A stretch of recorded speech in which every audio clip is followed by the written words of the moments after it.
I want to ask you more generally about veterans and politics. It seems like they're often used in politics to get something passed when they want something passed. And a great example is just from this 89th Texas legislature.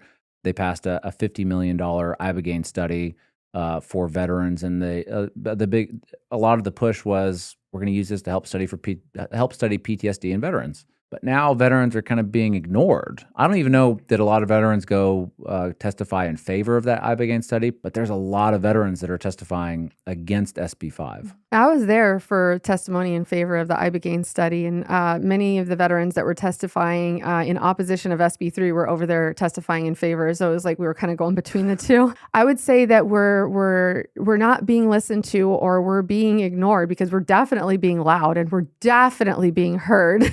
Yeah. But we're being ignored, and even in some instances being gaslit because there's some financial gain there, and so it seems to weigh in favor of these legislators to not listen to us in this case, and it's the same legislators that would normally use veterans as a pawn to get a bill passed, but now all of a sudden, what is it that's driving them to want so badly to ban these products? And that's a question that should be asked.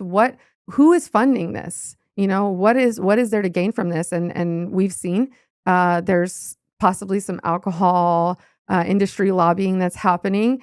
That's kind of pushing in that direction, possibly restaurant lobbying. I don't have all the data in front of me, but I don't think anybody does. Yeah. Yeah, but these are the same legislators that tend to elevate the voices of veterans in order to pass a bill. So I would ask the same question: is why are they so hell-bent on banning these products when veterans are coming forward courageously in large groups in order to say, hey, look, we need these. Keep these here available to us, at least, especially while we're waiting for the Ibogaine research to come through, while we're waiting for Secretary Collins to get some of these research initiatives into the VA system, which he's trying to do. And so I give him credit on that. I don't want to sit here and bash the VA. Sure, of course.